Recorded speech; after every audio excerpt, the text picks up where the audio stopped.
नमस्कार दोस्तों, ट्रिकी गुरु अमित गुप्ता के YouTube चैनल में आज आपका फिर से स्वागत है।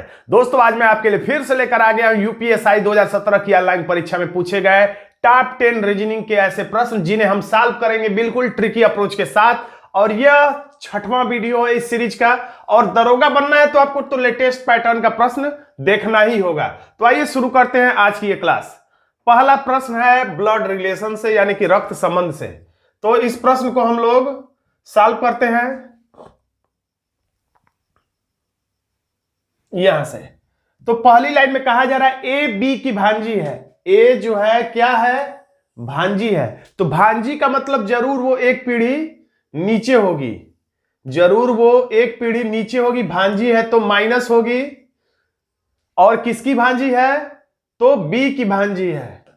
बी की भांजी है का मतलब बी का कोई ना कोई बहन होगी और बहन की ही वो लड़की होगी। यानी कि हो सकता है कि ये भाई हो या हो सकता है कि ये बहन हो। उस बहन की बहन का ये लड़की है। आप अपने पर रख कर रिश्तों को समझ सकते हैं। यानी इसके बहन की लड़की, यानी बहन की लड़की को भांजी कहा जाता है। बस आप इतना समझ लीजिए। तो ये हो गई भांजी। अप्रत्यक्ष रूप से जो संबंध होता है उसे अप्रत्यक्ष रूप से ही हम लोग दर्शाते हैं ताकि बातें समझ में आ सके। अब मैं हर वीडियो में बताता हूं जो का मतलब होता है कि जो से ठीक पहले जो जाइए और जो नाम दिखे वही होता है। तो जो से ठीक पहले कौन सा नाम दिखा? बी। तो आपको अगर समझने में दिक्कत है तो जो को काट कर यहां पर लिख लीजिए बी और कामा लगा लीजिए और कामा कर दीजिए। यानी कि बी सी का भाई है। तो बी अब पता चल गया कि ये प्लस है, यानी कि पुरुष है। बी किसका भाई है? सी का। तो हो सकता है कि सी यहां हो ऐसे, या ये भी उसका भाई बहन का ही है तो ये भी हो सकता है कि सी यहां पर हो। तो दोनों में से कोई भी होगा, कोई दिक्कत नहीं, हम आगे सुधार कर लेंगे अगर कोई दिक्कत होगा तो। क्योंकि ये बहन है तो ये भी इसको भाई कह सकती है। और ये बहन की लड़की है, इसीलिए इसे क्या कहा है? शुरू में ही भांजी बोला है। तो लिखने की जरूरत नहीं, अपने आप समझ में आ रहा है तीर द्वारा। अब और का है, और का मतलब अब आगे देखते हैं। एन क्या है? दामाद है। तो दामाद है तो पुरुष है, यानी कि प्लस लिखेंगे। और दामाद हमेशा एक पीढ़ी नीचे होता है तो एन नीचे होगा। तो चाहे और डी से, तो एन और डी के बारे में यहां पर लिखा है, लेकिन एन और डी में से कोई अक्षर यहां मौजूद नहीं है तो इस चित्र के साथ हम उसे जोड़ नहीं पाएंगे। तो या तो हम अलग से बना ले। एन किसका दामाद है? डी का। डी का दामाद है का मतलब डी के पुत्री से इसने विवाह किया होगा। क्योंकि दामाद का रिश्ता भी अप्रत्यक्ष है तो डायरेक्ट हम लोग डी के नीचे एन नहीं लिख सकते हैं, है या नहीं लिखना चाहिए ताकि बातें हमें ठीक से समझ में आ सके। डी का दामाद है एन, तो डी के पुत्री से इसने विवाह किया होगा तब जाके ये दामाद बना होगा। अब जाके अब इसे हम दामाद कह सकते हैं। तो इस तरह से बनाइए और बाद में जब वाक्य इसके साथ जुड़ जाए तो यहां पर लाके सेट कर दीजिए। या इतना बनाने की जरूरत नहीं है, अब आगे की लाइन पढ़ लीजिए और डायरेक्ट इसी में जोड़ सकते हैं। जैसे एन डी का दामाद है तो न तो एन पिछले लाइन में मौजूद है जो चित्र हमने बनाया है, न डी मौजूद है। यानी कि दोनों नामों में से कोई नाम पहले से मौजूद रहता है तभी पिछले लाइन से जुड़ता है। और एन और डी में से कोई यहां पे मौजूद नहीं, इसलिए ये लाइन नहीं जुड़ेगा। तो हम लोग आगे पढ़ते हैं। फिर लिखा है जो, तो जो के जगह पे कौन सा नाम आएगा? तो जो से ठीक पहले जो नाम होगा कौन सा? डी। यहां पर जो से हम पहले आए तो यहां पर मिला हमें डी, यानी कि जो को काट के हम लोग यहां पे क्या लिख लेंगे? डी। अपने समझने के लिखने की जरूरत नहीं, आप मन में भी समझ सकते हैं। जो को जगह पे डी पढ़ लीजिएगा। डी सी का पिता है। तो पहले हम लोग इसी लाइन को बना लेते हैं। डी जो है सी के क्या है? पिता है। तो एक पीढ़ी ऊपर बना ली, पिता है तो प्लस पुरुष का चिन्ह बना लिए। अब पिछली लाइन जुड़ गया है। एन डी का दामाद है। पिछली लाइन जो हमने छोड़ा था यहां पे नहीं बनाया है। एन जो है डी का दामाद है। डी का दामाद है का मतलब डी से एक पीढ़ी नीचे होगा और इसकी पुत्री से विवाह किया होगा। तो ये इसकी पुत्री है सी, तो इसी पुत्री से या किसी और पुत्री से विवाह किया होगा। लेकिन यहां पर लिख रहा है कि डी की केवल एक ही बेटी, यानी कि इसी से विवाह किया है। तो डी के इसी पुत्री से विवाह किया होगा किसने? एन ने। डी के इसी पुत्री से विवाह किया होगा एन ने। तब जाके ये इसका दामाद बना है। यहां पे बोला गया है एन जो है क्या है? एन दामाद है। एन क्या है? दामाद है। एन दामाद कैसे हुआ है? क्योंकि इसने डी की पुत्री से विवाह किया, ये माइनस है, विवाह किया इसलिए ये दामाद अब हो गया। अब क्या कह रहा है? और डी की केवल एक ही बेटी है, ठीक है। अब और एम डी की सास है। सास कौन है? तो शुरू वाले और लास्ट वाले को हमेशा गुना करेंगे तो समझ में आ जाए किसको सास बोल रहा है, डी को कि एम को या डी को। तो एम सास है, यानी एम एक पीढ़ी ऊपर होगी किससे? डी से। तो डी से एक पीढ़ी ऊपर होगी कौन? तो यहीं पे एम लिखा है, इसी को हम लोग मान लेते हैं कुछ देर के लिए, जगह नहीं है। तो एम डी जो है, कहां गए, एम क्या है? सास है, यानी एक पीढ़ी ऊपर है, और माइनस है किसकी? डी की। तो सास का रिश्ता भी प्रत्यक्ष नहीं होता है, कोई व्यक्ति डायरेक्ट सास नहीं बन सकता है, यानी कि डी की सास एम है, यानी डी की जो पत्नी होगी उनकी ये मां होगी। चलिए हम लोग अब इधर बना लेते हैं, डी की कोई पत्नी होगी और उसी की एम मां होगी, तब जाके इसको सास कह रहा है।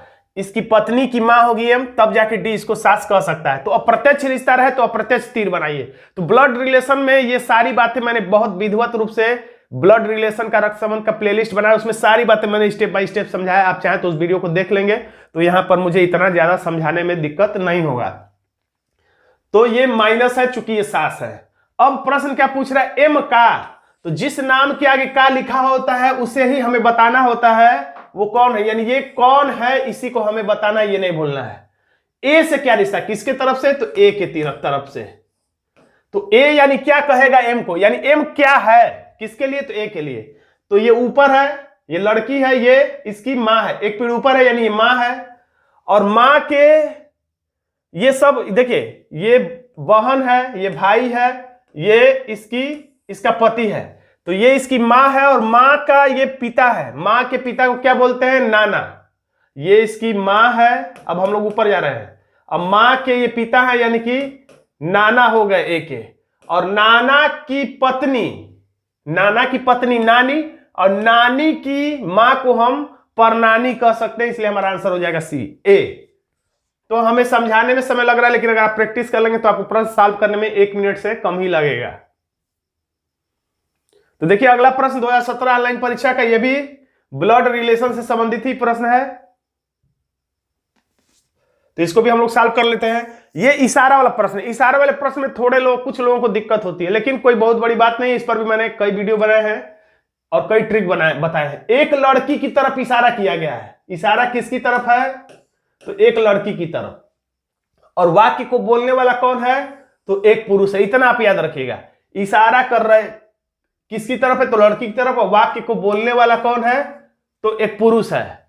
क्या बोल रहा है? वह। एक लड़की की तरफ इशारा करके बोल रहा है वह। एक लड़की मान लीजिए जा रही है और कोई पुरुष बोल रहा है वह का मतलब कौन हो गया? तो लड़की। वह का मतलब लड़की, और यानी इसी के लिए सारी कहानी चल रही है। वह यानी कि अंतिम जो रिजल्ट आएगा इसी के लिए आएगा, याद रखिएगा। अंतिम रिजल्ट जो गिरेगा इसी के लिए गिरेगा, क्योंकि सारी कहानी इसी की बताई जा रही है। वह कौन है? तो वह मेरे बेटे के भाई की मां की बेटी की बेटी है। कौन? तो वह का मतलब जो वो लड़की जा रही है, यानी सारा परिचय इस लड़की का ही दिया जा रहा है। इसलिए अंत में जो रिजल्ट आएगा ये मत भूलिएगा कि वो इस लड़की के लिए ही होगा, क्योंकि लास्ट तक जाते जाते लोग भूल जाते हैं कि ये रिजल्ट किसके लिए आया है। तो ये अंत में याद रखिएगा, जो रिजल्ट आएगा वह के लिए आया है। तो वह कौन है? तो एक लड़की की तरफ इशारा करते हुए एक पुरुष ने बोला वह, या वह का मतलब वो लड़की कौन है? तो मेरे शब्द कौन इस्तेमाल करेगा? वाक्य को कहने वाला कौन है? पुरुष। तो वह के जगह पे हो गया लड़की, और मेरे के जगह पे कौन हो जाता है? हमेशा वाक्य को कहने वाला। तो वाक्य को कहने वाला कौन है? मेरे का मतलब पुरुष। वह लड़की कौन है? तो पुरुष। मेरे बेटे यानी पुरुष के बेटे, यानी कि प्लस बेटे के भाई। तो बेटा का भाई भी है, इस पुरुष के बेटे का भाई भी, तो इसका बेटा ही लगेगा।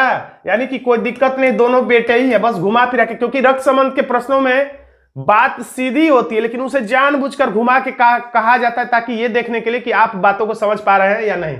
तो पुरुष के बेटे का भाई, या डायरेक्ट कह सकता था कि इसका बेटा ही है, वो भी पुरुष के बेटे के भाई की मां, यानी एक पीढ़ी ऊपर। तो मां इसकी है, तो डायरेक्ट ये कह सकता था मेरी पत्नी, लेकिन इतना देखिए घुमा के बोला है। डायरेक्ट इसे कह देना चाहिए मेरी पत्नी, लेकिन ये कह रहा है मेरे बेटे के भाई की मां, यानी इसकी पत्नी। पति पत्नी वाला संबंध हम लोग ऐसे दर्शाते हैं, ये प्लस हो गया, ये माइनस, ये पति ये पत्नी। बेटे की मां की बेटी, फिर देखिए घूम रहा है, मां की बेटी, इसके मां यानी कि इसके पत्नी की बेटी, तो इसकी भी ये बेटी ही हुई, इसकी भी ये क्या हुई, बेटी ही हुई। जब इसके पत्नी की बेटी है तो इसकी भी बेटी हुई। बेटी की बेटी यानी इसके और नीचे आ जाना है, जगह नहीं तो मैं थोड़ा सा बना रहा हूं कि बेटी, लिखने की जरूरत नहीं है, बस माइनस बना देते हैं हम लोग। तो ये भी माइनस, बेटी की बेटी है। कौन है, तो मैंने बताया था अंतिम जो रिजल्ट गिरा है, अंतिम जो रिजल्ट है बेटी की बेटी है, कौन, तो वह का मतलब कौन, तो अंतिम रिजल्ट इसी के लिए आएगा, यानी यही बेटी जो है वो क्या है, यही लड़की है। मैंने बताया था अंतिम रिजल्ट उसी के लिए गिरता है जिसकी तरफ इशारा किया जाता है।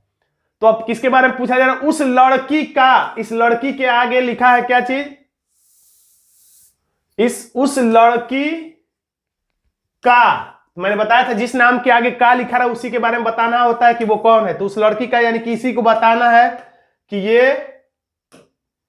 यही कौन है, किसके हिसाब से, उस व्यक्ति के हिसाब से, यानी कि पुरुष के हिसाब से। कहां गया पुरुष, ये है, इसके हिसाब से, यानी ये पुरुष इस लड़की को क्या कहेगा, तो ये देखिए इसके बेटा है, ये इसका भाई है यानी इसका बेटा है, और इस बेटे की ये बहन है यानी कुल मिला के ये इसकी बेटी है। जब इसकी पत्नी की बेटी है तो यानी इसकी भी ये बेटी है। अब बेटी की बेटी को क्या कहा जाता है, बेटी की बेटी को कहा जाता है पोती, न कि नाती।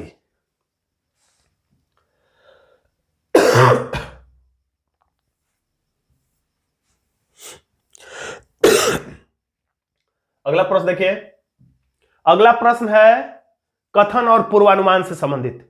कथन और पूर्वानुमान का मतलब यह होता है कि कथन में जो कुछ कहा गया है उस कथन को कहने से पहले कहने वाले ने क्या अपने मन में सोचा होगा, या उसके मन में क्या अवधारणा रही होगी और किस अवधारणा के आधार पर उसने यह कथन बोला है। यानी कि कथन कहने से पहले क्या सोचा गया है वो इसमें बताना होता है, यानी कि व्यक्ति के मन में छुपी हुई बात बताना होता है। कथन क्या कहा यार, सरकार ने निजी डॉक्टरों को उनकी फीस बढ़ाने की अनुमति दी है, यानी कोई आदेश जारी हुआ होगा कि अब प्राइवेट डॉक्टर भी अपनी फीस अब बढ़ा सकते हैं। तो क्या सोच के सरकार ने ऐसा आदेश दिया होगा, यही आपको बताना है। सरकार के मन में क्या रहा होगा जिसकी वजह से सरकार ने ऐसा आदेश पारित किया है कि प्राइवेट डॉक्टर भी अपनी फीस बढ़ा सकते हैं। तो पूर्वानुमान एक, निजी डॉक्टर यानी कि प्राइवेट डॉक्टरों को वित्तीय कठिनाइयां हैं, यानी कि कहना यह चाह रहा है कि प्राइवेट डॉक्टरों को वित्तीय कठिनाइयां, यानी कि आर्थिक रूप से कमजोर होंगे या कुछ गरीब हो रहे होंगे या उनकी जो जरूरतें होंगी वो पूरी नहीं हो पा रही हैं, इस कारण से सरकार ने निजी डॉक्टरों को उनकी फीस बढ़ाने की अनुमति दी होगी। यानी कि जिस सरकारी कर्मचारी की फीस बढ़ती है या उनकी मासिक आय बढ़ती है तो क्या उनकी आर्थिक स्थिति दयनीय होती है यह देखकर बढ़ाई जाती है, नहीं। प्रधानमंत्री राष्ट्रपति की आय बढ़ाई जाती है तो क्या ये उनकी आर्थिक स्थिति उससे पहले एकदम दयनीय होती है और उसे देखते हुए उनकी आय को बढ़ाया जाता है, नहीं। एक परिपाटी है कि समय समय पर महंगाई को देखते हुए कुछ कुछ आय बढ़ाया जाता है। तो इससे यह निष्कर्ष नहीं निकलता, ये पूर्वानुमान नहीं छुपा हो कि वित्तीय डॉक्टरों की वित्तीय स्थिति बहुत बेकार होगी, यानी कि बहुत बेचारे हैं और इसलिए उनका थोड़ा सा बढ़ा दिया जाए वो बहुत कठिनाई झेल रहा है इसलिए बढ़ा दिया जाए, नहीं।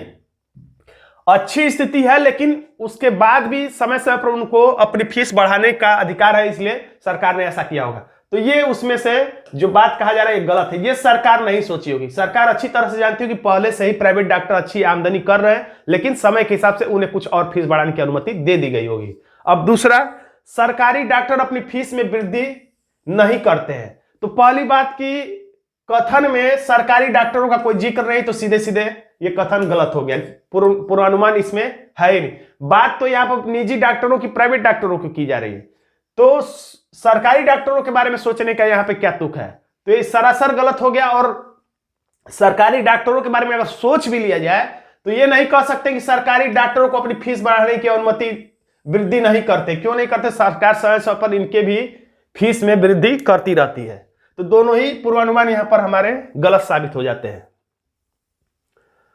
तो कथन और पूर्वधारा के प्रश्न इसीलिए गलत होते हैं कि जो किताबें हम लोग पढ़ते हैं उसमें व्याख्या बहुत विस्तार से नहीं देता है, थोड़ी सी व्याख्या दे देता है जिसके माध्यम से हम समझ नहीं पाते हैं कि क्यों पूर्वानुमान एक गलत हो गया या दो सही क्यों हो गया। इसके बारे में सही से हम लोग अपनी अवधारणा विकसित नहीं कर पाते हैं।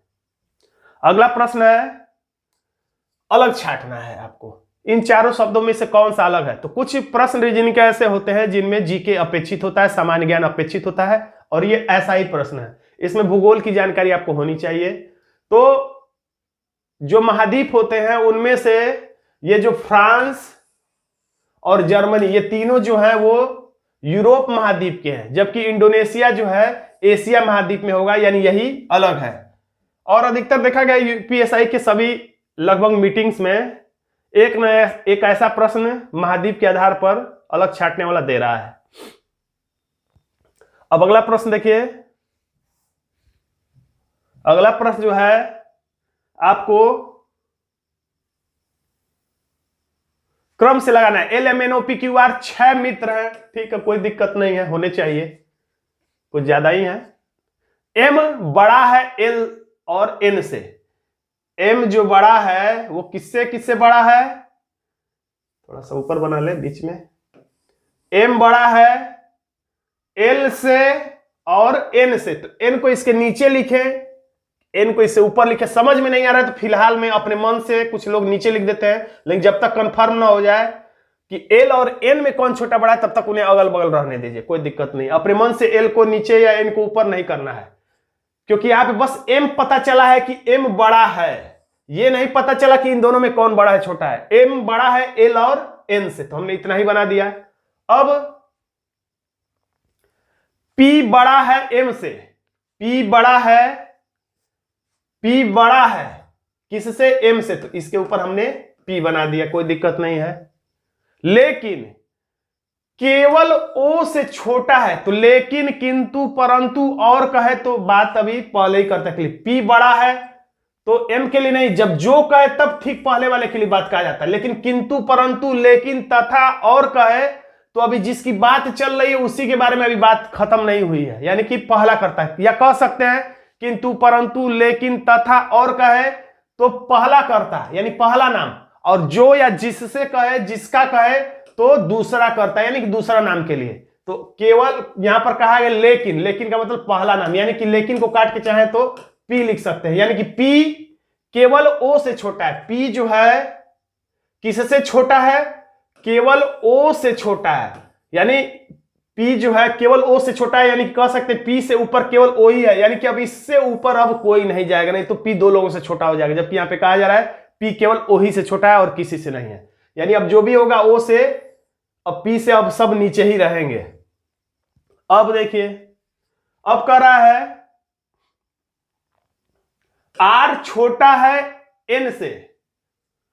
R की बात कर रहा है और N की, तो N यहां पर है तो R छोटा है, तो नीचे लिख लेंगे R छोटा है किससे? N से। अब L और N में कौन छोटा है अभी तक पता नहीं चला। R छोटा है N से। L केवल दो लोगों से बड़ा है। L जो है केवल दो लोगों से बड़ा है, तो केवल दो लोगों से बड़ा है का मतलब L केवल दो लोगों से बड़ा है का मतलब N इससे नीचे ही आएगा। अगर उससे ऊपर आएगा तो केवल एक ही लोगों से बड़ा हो पाएगा। तो L, और इतना कंफर्म है कि N से तो इसको नीचे ही रहना है, तो इसलिए अब पता चल गया कि N यहीं पर आएगा, इसका जगह अब यहां से हट गया है। अब L देखिए दो लोगों से बड़ा हो गया, और पिछली लाइन में बोला था यहां पर L केवल दो लोगों से, R N से छोटा है, तो R N से छोटा है तो इसके नीचे ही रहेगा, और दो लोगों से छोटा है तो ये दोनों इसके नीचे ही रहेंगे। अब सारे कूट मिल गए हैं। इनमें चौथा सबसे छोटा, तो देखिए सबसे छोटा R है एक नंबर पे, दूसरे नंबर पे छोटा N है, तीसरे नंबर पर छोटा L है, और चौथे नंबर पर सबसे छोटा M है, यानी हमारा आंसर हो जाएगा B।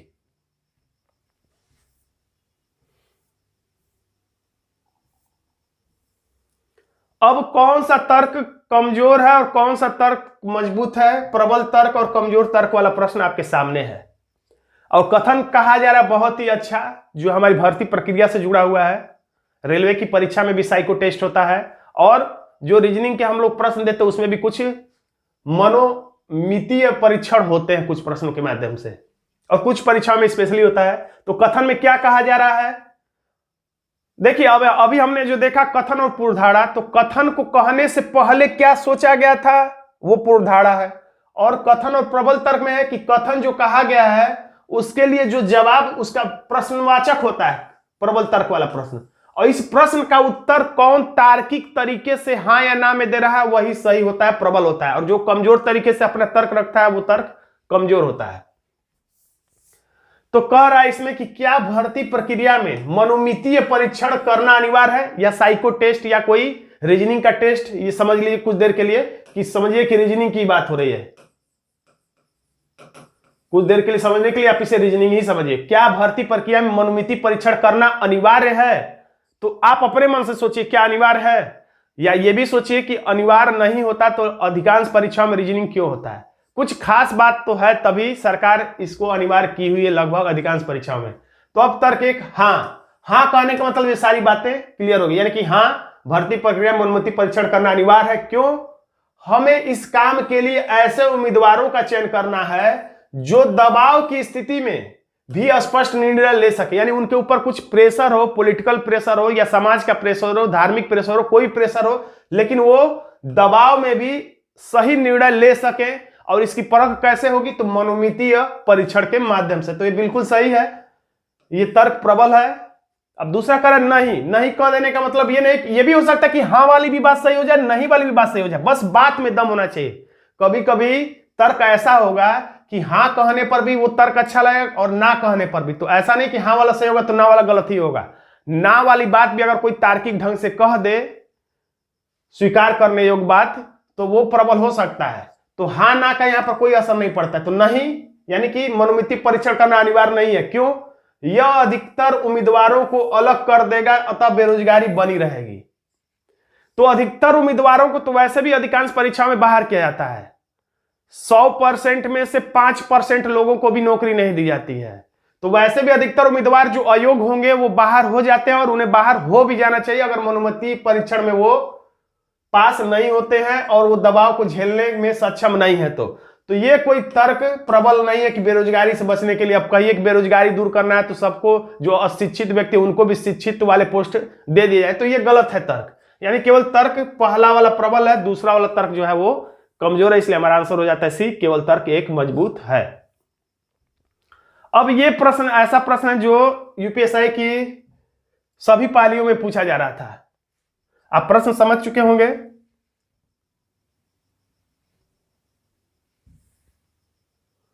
तो इसमें से बताना है हमें कि ये जो बिंदु है दो स्थानों पर है। पहला वाला बिंदु अगर हम लोग इसकी बात करें, इस वाले बिंदु की, तो ये पहला वाला बिंदु कहां कहां कॉमन है, तो इसको हम लोग नाम रख दे रहे हैं तीर।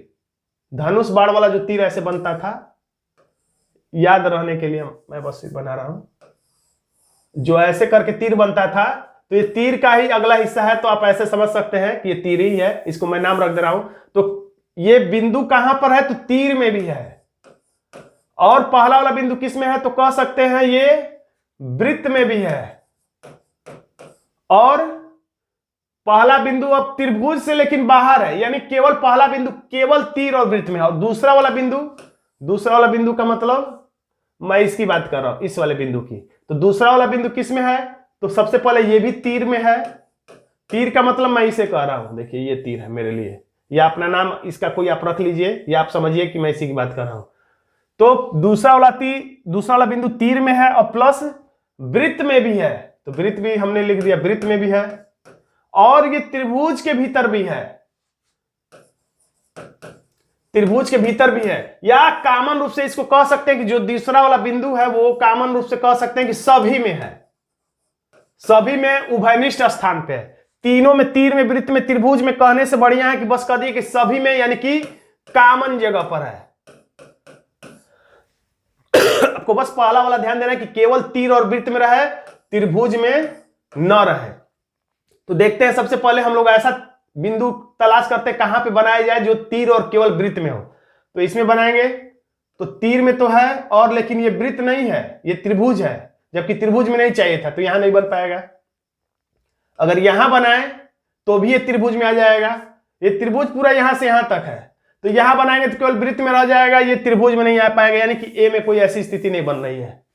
अब बी में देखिए, यहां अगर बनाएंगे पहला वाला तीर और वृत्त में रहना चाहिए, तो ये तीर ये है, तो तीर में नहीं बन पाएगा बिंदु। अगर यहां बनाए तो वृत्त से भी बाहर हो गया, तो बी भी हमारा नहीं बन पाएगा। अब पहला वाला बिंदु तीर और वृत्त में चाहिए, तो ये तीर है, देखिए तीर में भी है और वृत्त में भी है, तो पहला कंडीशन हमारा पूरा हो गया। अब दूसरा, सब में कॉमन जगह पे, यानी एक ऐसे जगह बिंदु बना सके हम लोग जो हर आकृति के लिए हो। तो अगर हम लोग यहां बना दे बिंदु दूसरा वाला, तो ये तीर में भी हो गया, त्रिभुज में भी हो गया और वृत्त में भी हो गया, यानी कि हमारा यही आंसर है। मुझे बताने में समय लग रहा है, आपको सॉल्व करने में बिल्कुल समय नहीं लगेगा, ऐसा मैं समझ सकता हूं। अब अगला प्रश्न है दिशा परीक्षण का। तो यूपीएसआई का प्रश्न है, 2017 का प्रश्न है, उस हिसाब से प्रश्न भी है। तो देखिए यहां पे कहा जा रहा है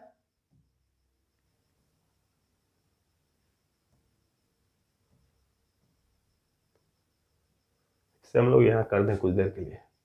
अब देखिए इसमें कहा जा रहा है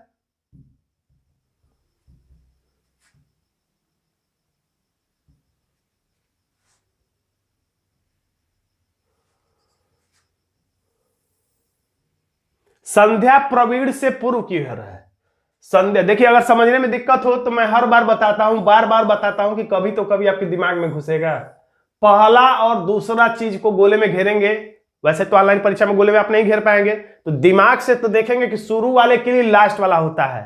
तो संध्या क्या है, पूरब में है कुल मिला के, तो संध्या को थोड़ा इधर लिख लिया जाए बीच में, आप रफ पे बीच में लिखिएगा ताकि ऊपर नीचे भी आप बना सके। संध्या जो है वो पूरब में है, तो देखिए पूरब में हो गया, संध्या पूरब में है किसके, तो प्रवीण से। फिर से चेक कर लीजिए आप, संध्या प्रवीण से पूरब में, तो प्रवीण के हिसाब से संध्या किधर है, पूरब में ही है, क्योंकि पूरब इधर होता है, आपको पता ही होगा। जो, अब यहां पर जो का ज्यादा खेल है, जो के बारे में जो नहीं जानता होगा इस प्रश्न को कर नहीं पाएगा, मैं पहले ही बता दे रहा हूं। आप चाहे तो इस वीडियो को यहीं पे रोक दीजिए और खुद उत्तर देने का प्रयास करें, उसके बाद इस वीडियो को देखिए तो आपको समझ में आ पाएगा। तो यहां पर अब जो लिखा है, तो जो का मतलब अगर समझने में दिक्कत हो तो आप ठीक पहले जाइएगा ऑनलाइन परीक्षा में, और क्या नाम मिला आपको, प्रवीण मिला, तो जो का मतलब प्रवीण। तो यहां पर आप ऑनलाइन परीक्षा में लिख तो नहीं पाएंगे, तो पढ़ लीजिएगा प्रवीण, जो की जगह पे प्रवीण पढ़ लीजिएगा। प्रवीण दिव्या से दक्षिण पश्चिम में है। मैं ऑनलाइन परीक्षा में नहीं बैठा हूं इसलिए मैं यहां पे लिख सकता हूं ताकि आपको समझ में आए, लेकिन आप लिखने के बदले में यहां पे बस पढ़ लीजिएगा और काम कर सकते हैं। प्रवीण जो है दिव्या से दक्षिण पश्चिम है, यानी कि शुरू और लास्ट को गोला करेंगे तो क्या होगा, प्रवीण किधर है, दक्षिण पश्चिम है। तो दक्षिण पश्चिम है, लेकिन किससे दक्षिण पश्चिम है, तो दिव्या से। तो दिव्या इसमें कहां है,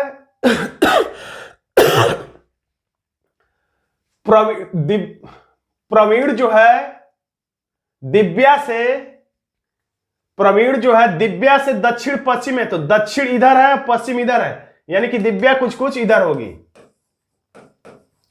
अब दिव्या से खड़े होकर आप कल्पना कर सकते हैं, दिव्या से, देखिए दिव्या से प्रवीण किधर है, दिव्या से दक्षिण पश्चिम, तो यहां से खड़े होकर देखेंगे तो ये दक्षिण है, ये पश्चिम है, यानी इसी के बीचों बीच ये प्रवीण है, यानी ऐसे चित्र, वैसे तीर बनाने की जरूरत नहीं है। तो यहां जहां से आपको समझने में दिक्कत हो तो वहां पे प्लस की कल्पना ऐसे कर लेंगे तो आपको समझ में आ जाएगा, दक्षिण और ये दिशा पश्चिम, तो इसी के बीचों बीच आप आराम से बना देंगे। थोड़ा सा इधर उधर होगा तो भी कोई दिक्कत नहीं, आंसर आ जाएगा। अब जो, फिर जो बोल दिया, तो अब फिर पीछे जाए, जो से पहले कौन सा नाम दिख रहा है, दिव्या, यानी कि जो की जगह पर क्या होगा, आपको लिखना नहीं है, बस मन में पढ़ना है। जो के स्थान पे दिव्या, विजय से, दिव्या जो है विजय से क्या है, दिव्या विजय से उत्तर पूर्व है, यानी कि दिव्या उत्तर पूर्व है। दिव्या जो है उत्तर पूर्व है किससे, विजय से, यानी विजय को ऐसे जगह पे रखिए कि दिव्या उत्तर पूर्व हो जाए, तो ये उत्तर है ये पूर्व है, तो यहां इससे नीचे कहीं भी या इसी के बगल में भी या कहीं भी लिख सकते हैं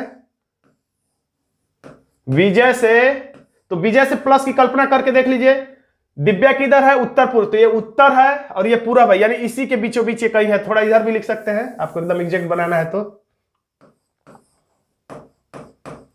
दिव्या जो है, अब देखिए यहां से प्लस की कल्पना करके, ये उत्तर है, ये पूरब है, यानी इसी के बीचों बीच है। अब ये भी याद रखिएगा कि ये उत्तर है, ये पूरब है, तो इसके बीचों बीच यहां भी होगी तब भी उत्तर पूर्व, यहां होगी, यहां होगी, या यहां होगी, यहां होगी तो भी उत्तर पूर्व। ये नहीं कि केवल एकदम बीचों बीच रहेगा तभी उत्तर पूर्व कहलाएगा, यहां सब जगहों पे ये उत्तर पूर्व ही कहलाएगा। इसलिए थोड़ा इधर उधर हो जाए तो कोई दिक्कत नहीं है। उत्तर विजय से, देखिए दिव्या जो है विजय से उत्तर पूर्व है, तो दिव्या जो है विजय से खड़े होकर देखेंगे तो उत्तर और पूर्व के बीच में है। अब कह रहा है कि विजय, विजय के बारे में बता रहे, विजय किधर है? दक्षिण पश्चिम की ओर है। किससे? तो दिव्या से। तो दिव्या के पास प्लस की कल्पना करके देख लीजिए, विजय ये दक्षिण है, ये पश्चिम है, दक्षिण पश्चिम के बीचों बीच ही है विजय। यही बात कह भी रखी, विजय किधर है? दिव्या से दक्षिण पश्चिम में है, तो ये सही है लगभग, क्योंकि इसी के बीचों बीच है। और प्रवीण से, और कहा है, और कहने का मतलब अभी बात किसकी चले, विजय दिव्या से दक्षिण पश्चिम है। और मैंने बताया था जब और कहे तो पहला ही करता, जो कहता तो हम लोग ठीक दिव्या का समझते, लेकिन और कहा यानी कि विजय की कहानी खत्म नहीं हुई, विजय ही की कहानी चले। विजय दिव्या से दक्षिण पश्चिम है और यही विजय, यानी और का मतलब विजय ही, क्योंकि और का मतलब पहला नाम और जो जिसे का मतलब होता है दूसरा नाम, यानी कि विजय प्रवीण से, विजय जो है प्रवीण से दक्षिण में है, तो विजय देखिए प्रवीण से दक्षिण में ही है। आप चाहे तो और नीचे कर सकते हैं, कोई दिक्कत नहीं है। अब विजय के संदर्भ में या विजय से, एक ही बात है, जहां पर से लिखे या विजय के संदर्भ में लिखे, जिस नाम के आगे के संदर्भ या से लिखे वहीं भी प्लस की कल्पना करिए। तो विजय के आगे संदर्भ या से लिख रहा है तो यहीं पे प्लस की कल्पना हम लोग कर ले रहे हैं। और वहीं से खड़े होकर देखने पर संध्या किस दिशा में है, संध्या किस दिशा में है, तो ये है उत्तर दिशा और ये है पूरब दिशा, तो उत्तर और पूर्व के बीच में ही है, तो हमारा आंसर हो जाएगा उत्तर पूर्व। यहां पर जो खेल है वो केवल जो का मतलब समझने से है, और तथा किंतु परंतु, तथा किंतु परंतु का मतलब पहला नाम, जो का मतलब दूसरा नाम, या जो का मतलब जो से ठीक पहले जाए जो नाम दिखे उसके बारे में, लेकिन और किंतु परंतु तथा कहे तो जिसके बारे में अभी बात चल रही है उसी के बारे में अभी कहानी आगे बढ़ रही है। अगले प्रश्न में असंगत अक्षरों का समूह कौन सा है, यानी कि अलग छांटना है। तो अलग वाले प्रश्नों में ज्यादातर अक्षरों के बीच के अंतर के आधार पर ही होता है, 80% केस में, हमेशा नहीं। जेड है, इधर से हम लोग पढ़े क्योंकि उल्टा जब रहता है तो आप इधर से इधर पढ़ेंगे, जब माइनस में रहा करें तो आप इधर से इधर पढ़ा करिए, आपको थोड़ा सा आराम महसूस हो जाएगा। तो V है तो WX यानी कि 2 माइनस में है, खैर -2, और X है तो YZ यानी ये भी -2। इसमें आते हैं P से, इधर ये भी माइनस में दिख रहा है तो P है तो QRST यानी कि -4। -4 मैं इसलिए कर रहा हूं क्योंकि मैं इधर से जा रहा हूं, इधर से आने पर प्लस होता है। अब T है तो UVWX, दो के पेयर में भी पढ़ेंगे तो समझ में आया कितने का अंतर, इसमें 4 का है। S है तो TUV -3, WXY -3। इसे देखते हैं। N है तो OPQR यानी -4, R है तो STUVW, यहां पे 5 हो गया। तो आप समझ चुके होंगे कि दोनों बराबर बराबर का अंतर है, जितना भी है लेकिन दोनों में बराबर का अंतर है। -2 तो -2 ही, -4 है तो -4 ही, -3 है तो -3 ही, लेकिन इसमें -4 भी है -5 भी है, तो यही हमारा सबसे अलग है। आंसर हो गया डी। अगला प्रश्न है न्याय वाक्य से संबंधित। तो चलिए दनादन हम लोग चित्र बना लेते हैं बिना देर किए हुए। सारे धन चावल है यानी कि सभी धन धान क्या है, चावल है, बात सही है, कोई दिक्कत नहीं है।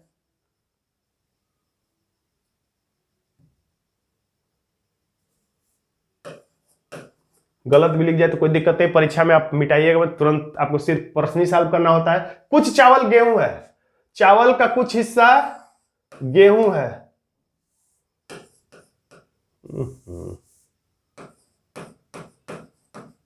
गेहूं है तो जो ही आप गेहूं चावल का कुछ हिस्सा बना रहे हैं, तो मैं हमेशा बताता हूं न्याय वाक्य में, जब बाहरी वृत्त को कोई एक वृत्त बाहर से आके काटे, भीतरी वृत्त को कोई बाहर से वृत्त आके काटे, तो एक और चित्र बनता है जिसमें वो भीतरी वृत्त को भी काट सकता है। यानी दो प्रकार से चित्र बनेगा, एक बाहर काटेगा तो एक और में बनेगा चित्र जिसमें भीतर भी काटेगा। अब कुछ गेहूं वस्तु है, कुछ गेहूं क्या है, वस्तु है। तो एक और चीज, इन तीनों चित्रों में इसमें, इसमें और इसमें जलेबी बन रहा है। तो मैं बताया था जब भी जलेबी बनता है तो एक और चित्र बनता है जब उसमें वो इमरती भी बनता है। यानी कि जब भी ऐसा चित्र बनेगा तो एक और चित्र बनता है जिसमें ये इमरती भी बन जाता है। तो पहले तो ये भीतर जाएगा और यानी चित्र ऐसा आपका बनेगा कुल मिला के। एक और चित्र कम से कम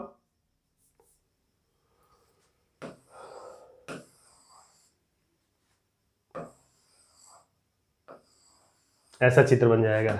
और भी कई प्रकार से चित्र बनेंगे, लेकिन फिलहाल में इतने से आपका आंसर सही आ जाएगा। इसमें एक में लिख दीजिए गेहूं और एक में लिख दीजिए चावल। तो जब तक निष्कर्ष इन दोनों चित्रों में सही नहीं साबित होगा तब तक हम लोग निष्कर्ष को सही नहीं मानेंगे।